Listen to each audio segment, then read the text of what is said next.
বিগিনারদের জন্য একটি problem. So problem statement is given a password of input.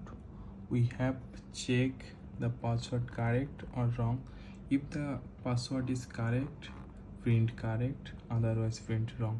So প্রবলেমটা যদি আমরা বোঝার ট্রাই করি, ইনপুটে কতগুলো পাসওয়ার্ড দেওয়া থাকবে, আপনাকে বলতে হবে পাসওয়ার্ডটি কারেক্ট কিনা। কারেক্ট হলে কারেক্ট প্রিন্ট করতে হবে, আর ভুল হলে রং প্রিন্ট করতে হবে। কারেক্ট প্রিন্ট করার পর আর কিছু প্রিন্ট করা যাবে না, প্রোগ্রামটি থামিয়ে দিতে হবে। সো সলিউশন যদি আমরা বোঝার ট্রাই করি, তাহলে এই স্টেটমেন্টে যেহেতু শুরুতে বলে দেওয়া নেই যে কতগুলো ইনপুট থাকবে, সো আমাদের এন্ড অফ ফাইল ব্যবহার করতে হবে। এন্ড অফ ফাইলে ই ও এফ দ্বারা বোঝানো হয় এন্ড অফ ফাইল যতক্ষণ ইনপুট ফাইল শেষ না হচ্ছে ততক্ষণ ইনপুট নেয়।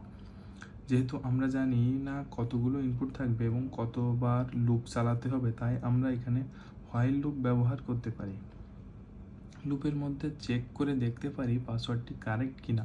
কারেক্ট হলে প্রিন্ট করে ব্রেক করে দিতে হবে। সো আমরা এখানে প্রথমে ইন্টিজার এন নিয়েছি, দেওয়ার পরে হোয়াইল লুপ নিয়েছি, নেওয়ার পরে ইনপুট নিয়েছি, তারপরে ইনপুট ফাইল শেষ না হওয়া পর্যন্ত লুপ চলতে থাকবে এন্ড অফ ফাইল ব্যবহার করার কারণে।